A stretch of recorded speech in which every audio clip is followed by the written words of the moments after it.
Hi, I'm Alicia Jones-McLeod, Executive Director of Challenging Racism and board member here at Arlington Independent Media. We'll be speaking to a candidate for school board in Arlington County, and we will have 3 panelists that will be interviewing them. Let's meet them.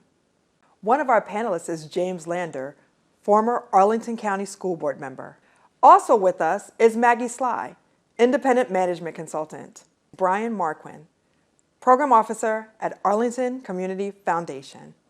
In this episode, we'll be speaking with Angelo Cocchiaro, candidate for Arlington County School Board. Good evening, Angelo. How are you? Doing well. Good to be here. Thanks for having me, James. Good. I just want to ask you, why do you want to be on the school board, and what is your passion about our youth in Arlington?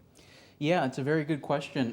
Well, I'll tell you, the truth of the matter is advocating for students, teachers, and schools.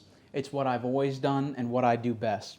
So I come to this race with a background having been a student organizer through high school and college. I've also been a child care provider out in Rockville. And I bring to the table, I think, a unique lived experience that would be welcome variety on the board. And I am drawn to this race based on really the challenges we see in 2023. We have, as we emerge from this pandemic, a crisis in student mental health. We have a crisis with teachers that are burnt out, overworked, underpaid.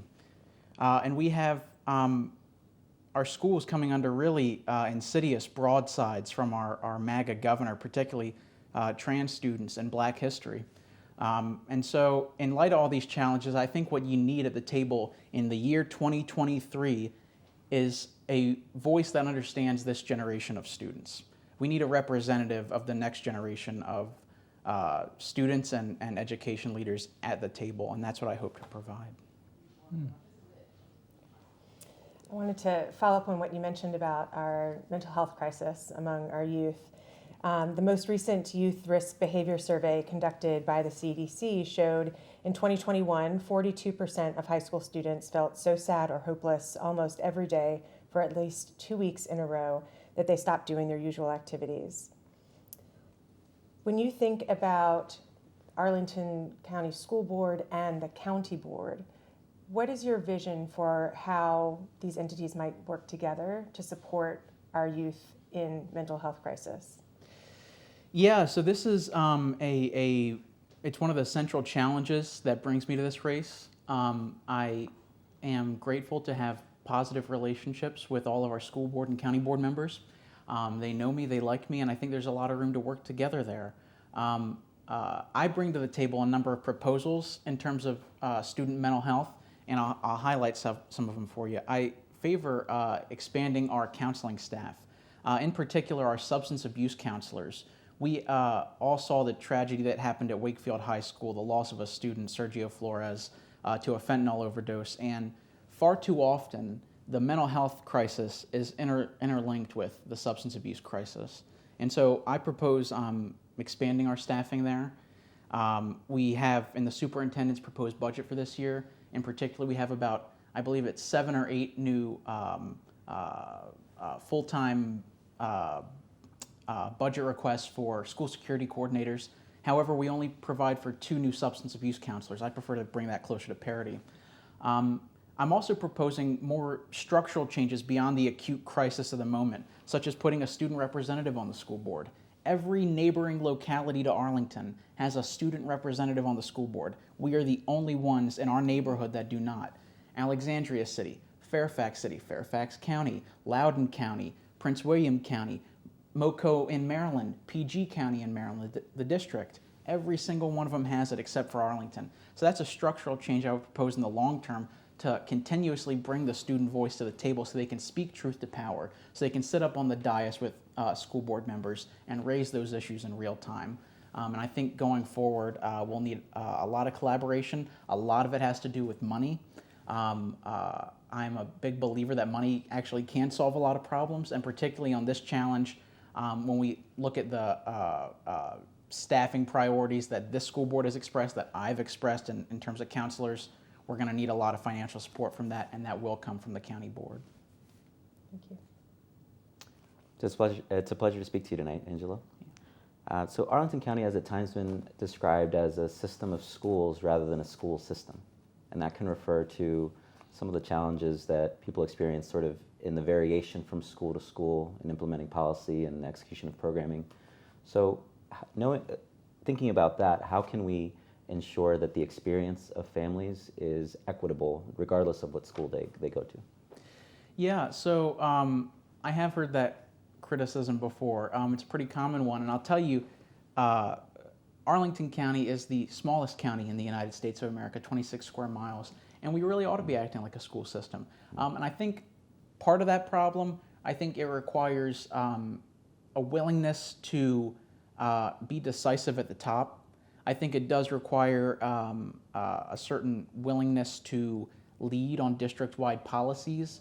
A lot of our schools have led with great pilot programs. For instance, I'll give you Campbell Elementary School, which has led on a breakfast after the bell program, where you provide breakfast in the first class of the day and basically allow students greater opportunities to access the school breakfast program, which only 1/3 of students nationwide actually take advantage of. I would say in that area it's time to take that program countywide. If you go to my website, angeloforarlington.com/breakfast after the bell, you'll see I have a plan to bring breakfast after the bell to every single school in Arlington. And giving the schools the flexibility on how to implement that, because it'll certainly be different for elementary, middle, and high schools, but making sure they do it.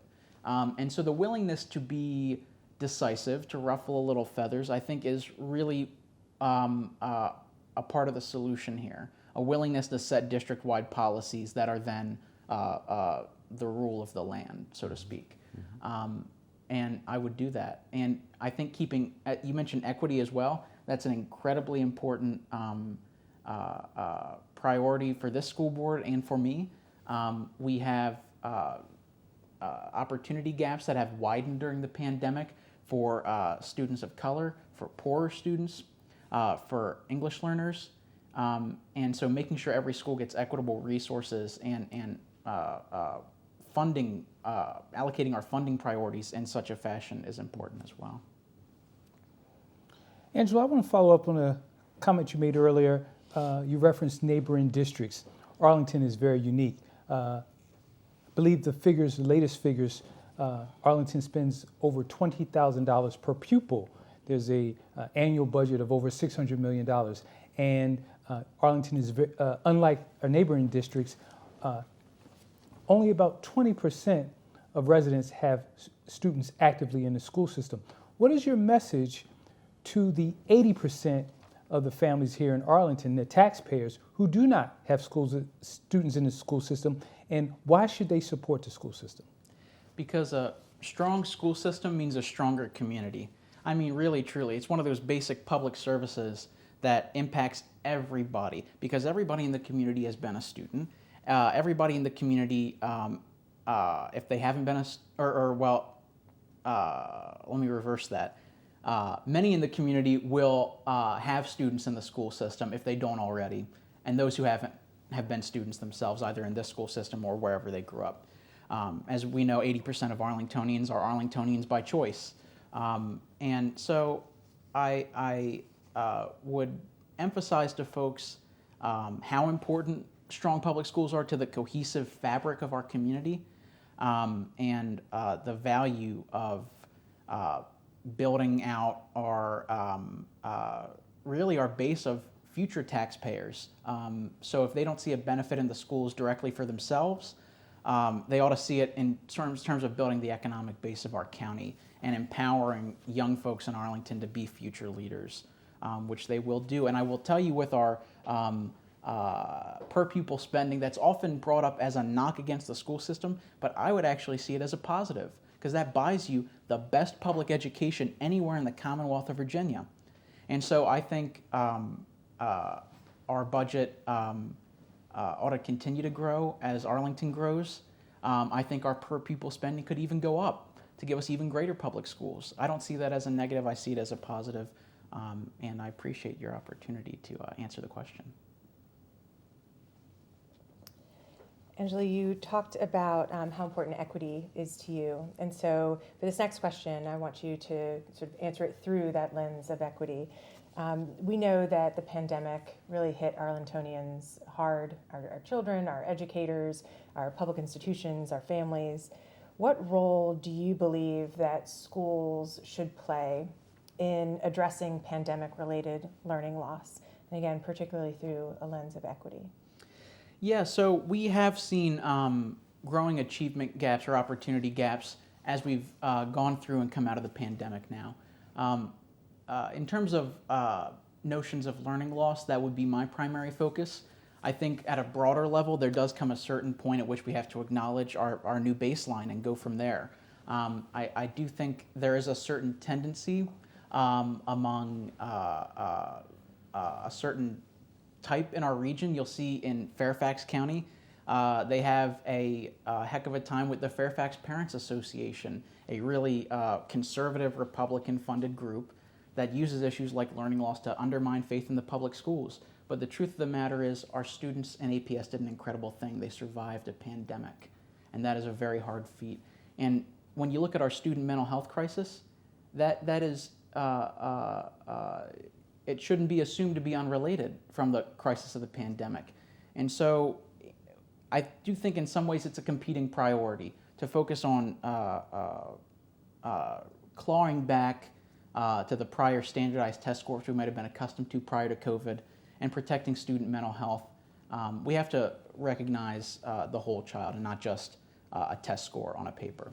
But in terms of the equity aspect of it, in terms of the opportunity gaps, I think our school board is taking action on this. They took an experiment with the online tutoring system paper, which I know has many detractors, and I think more trial and error will be needed to build back better from this pandemic and ensure our students are coming out of it stronger, or at least made whole.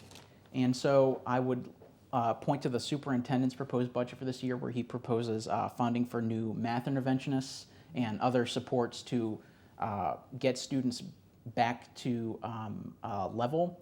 And I think just monitoring the situation, acknowledging that none of us have all the answers. This is the first time I've experienced a pandemic in my lifetime, and I think many others as well. And so just being cognizant that we're going to have to try and experiment a little bit, and when one avenue fails, to get up and try another. And I'm very committed to closing the opportunity gaps that have grown since the pandemic began, and we'll just have to continue to monitor it. Thank you for that question. And so, Angelo, for parents that may not always have time to go to a school board meeting or get to know their school board members, what would you say to them as far as the biggest opportunity that Arlington County has and that you have as a potential school board member to make the next 5 years even more successful for themselves or their children than the last? Yeah, no, I certainly understand the parents who are too busy, have too much going on, they're working too many jobs or too many hours to come to school board meetings or to come to PTA meetings. Mm-hmm. Those were my parents. I'm the son of a dad who's an auto worker and a mama who stocks shelves her whole life for a living. I understand that. And I would tell them that when they elect Angelo Cocchiaro to the school board, they're getting a prize fighter for their students, particularly for our most vulnerable students, whose parents are disproportionately not likely to come to school board meetings, PTA meetings, and the like. And they can rely on me to advance the ball on progress, and I'd encourage them to, if they can't take the time to come to a school board meeting, come to a PTA meeting, to vote in the school board caucus, to vote in the general election and make their voices heard, and to stay engaged. We have great news media here in Arlington, including Arlington Independent Media, and there's a lot to follow along with, and following along to keep themselves informed, I think is a good stopgap, even if they're not able to fully involve themselves in the school system. And I'll tell you, a tangential issue here, which I'll take the opportunity to speak to, is those who do show up. And disproportionately, our advisory boards and commissions and this sort of volunteer ecosystem that surrounds APS, it's disproportionately white, disproportionately wealthy, disproportionately single-family homeowners. And I think there's a lot of actions that can be made with regard to our current avenues for involvement to make it easier for folks to participate. I do find the current school board does have a tendency, and this is a perception, I don't have insight into their private deliberations, but to basically rubber stamp anybody who applies to be on an advisory board and commission, and I believe that's the county's disposition as well. And I think we ought to be a little more judicious in those decisions, because if we're not conscious of who we're just rubber stamping into our advisory boards and commissions, we're very likely to end up with a pool of folks that's unrepresentative of the community, and that's exactly where we've gotten ourselves. So I appreciate you asking that question. Thank you. Well, Angelo, we thank you for the opportunity to have this conversation with you. We started out the conversation with you telling us why you want to be on the board. We'll close the conversation with, for Arlingtonians who are interested in learning more about you, where can they get information about you, and what would you, if you would like, please provide some closing comments. Yeah, well, I appreciate this great panel of folks inviting me here and chatting with me about the issues surrounding our students and our schools and our community. I'm certainly in the midst of experts with a former board member and a great advisory board leader in Maggie, and I appreciate you all having me. If folks want to learn more about my campaign, I'd invite them to go to angeloforarlington.com, and I'd invite them to follow me on the socials as well, at Angelo for Change across platforms. And I would encourage them to vote May 7th, 10th, or 13th. The or is important. You can't do any days in between. It's only those 3 days. And I'd encourage folks to get out there and vote. This is going to be a low turnout affair. In a county of 250,000 people, it's likely to be 2,000 to 3,000 folks that decide the Democratic school board candidate this year, and I encourage folks to vote above all else. All right, thank you. Thank you. Thank you.